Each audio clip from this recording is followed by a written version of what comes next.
Halo, selamat malam pemirsa setia Saatnya Perempuan Bicara. Senang sekali rasanya bisa ketemu lagi nemenin minggu malamnya bersama Saatnya Perempuan Bicara. Pokoknya kita mau bikin semangat pemirsa di rumah untuk lebih semangat lagi nanti hari Seninnya melalui kisah-kisah inspiratif dari narasumber malam ini. Nah seperti biasa aku nggak sendirian, aku ditemenin dengan sister-sister aku, ada Kak Olga Lydia. Hai, selamat malam. Ada Balkis Manisan. Halo Saila. Hai. Dan ada Lolita Agusti. Hai, oh di sini ya. Hai. Ya. Nah girls, aku tuh pengen bahas Denny sekarang nih yang lagi hot-hotnya dibahas, yaitu isu tentang kembalinya tahun ajaran baru secara tatap muka. Ini dilema banget loh. Pro kontra banget kan. Dilema banget. Sedangkan di beberapa daerah angka COVID itu lagi tinggi banget. Bukan hanya merah menghitam sekarang Yes, ini karena ada memang yang lagi hitam tinggi banget. banget. Iya, Satu tapi sisi ibu-ibu udah pada pecah kepala di rumah, Yes. ngurusin anaknya ada 3, Ya, semuanya sekolah ya, online, ya, betul. belum harus kerja. Kalau nggak ya kan? ditongkrongin, anaknya kabur dari Itu Zoom-nya. dia, gimana dong? Oke, jadi ini kita udah mulai mumet nih minggu malam, tadi mau refreshing tapi ternyata ya sama Obrolannya sih. iya, Oke, jadi agak serius. Tapi Kita sambil santai, mendingan kita undang tamu aja nih yang Ya. sebenarnya pasti menambah wawasan pasti. Karena inspiratif. Malang melintang keprofesiannya juga cukup banyak. apa Jadi aja? seorang nih ya, pakar hukum tata negara juga. Heeh. Terus? Tapi pernah juga jadi komisaris di bidang jalan tol nih, Oh, Jasa wow. Marga loh. Wow. Belum juga Pelindo. Waduh. Nah sekarang Jasa Marga ya, di Jasa Marga pernah jadi komisaris, kemudian Pelindo jadi komisaris. Tapi yang paling ngetop sekarang adalah dia juga seorang YouTuber. Jadi milenial nih. Kita langsung tanya, milenial apa bukan? Langsung kita tanya ya, Bang Refli Harun.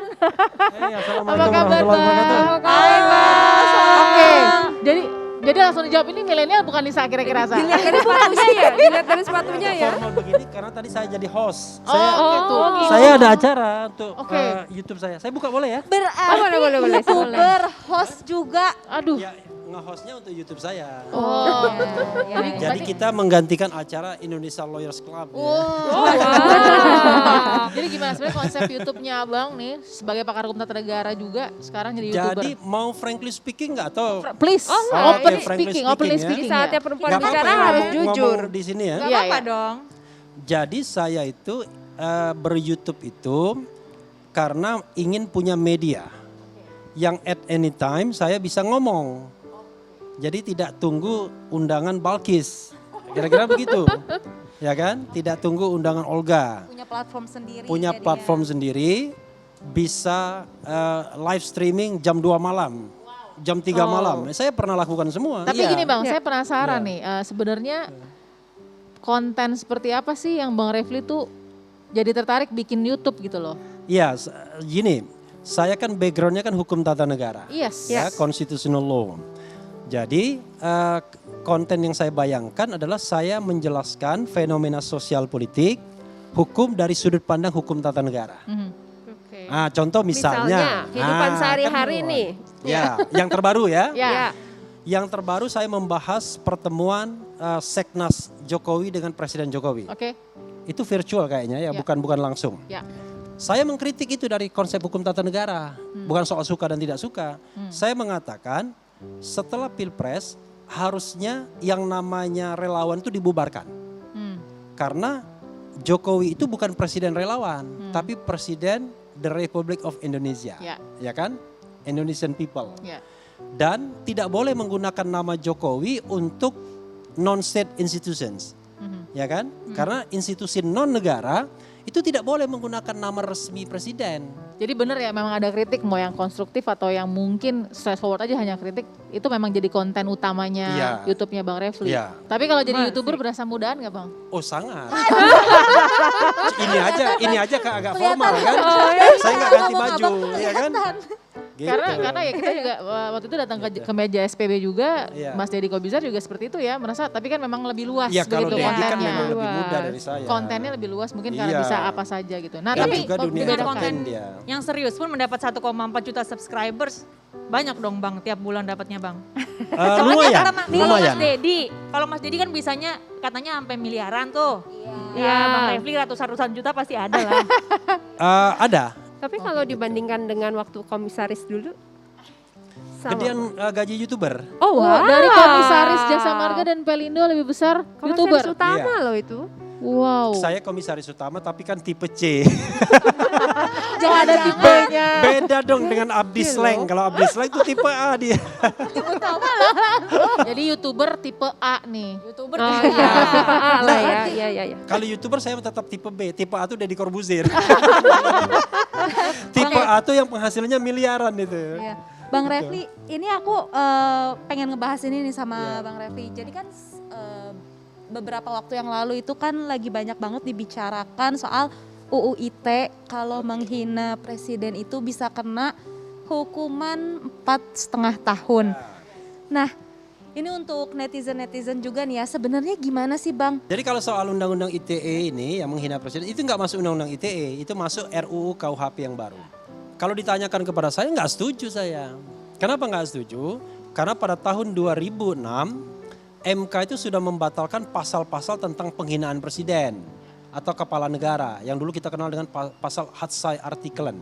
Ya. Kalau negara kita kerajaan itu wajar ada Hatsai Artikelen karena yang namanya raja atau ratu kan the king atau the queen can do no wrong.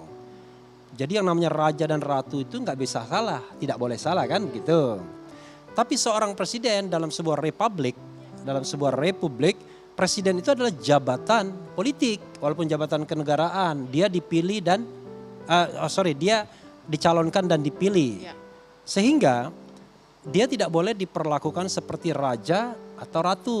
Ini termasuk kalau pasal penghinaan yang katanya diperluas untuk anggota DPR juga. Apalagi itu, amanat konstitusi kita bukan melindungi anggota DPR dan presiden, tapi melindungi segenap bangsa dan seluruh tumpah darah Indonesia. Tapi kalau reasoningnya dari Menkumham untuk mengatakan ini kan untuk jaga martabat juga. Nah, pertanyaannya adalah aneh. Kenapa? Itu dibuat delik aduan, dijadikan delik aduan. Iya.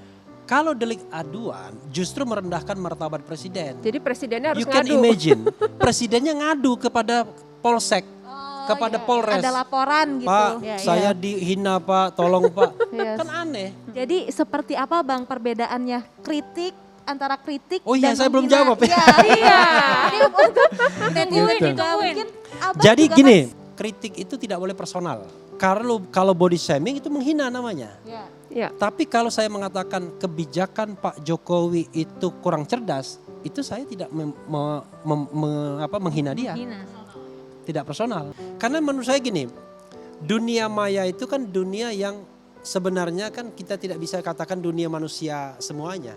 Kadang-kadang mesin. Saya dikatain Refli sakit hati, wah itu ada 100 kali misalnya dalam itu sudah saya pastikan mesin. Ada lagi kata-kata yang lebih jahat dari itu.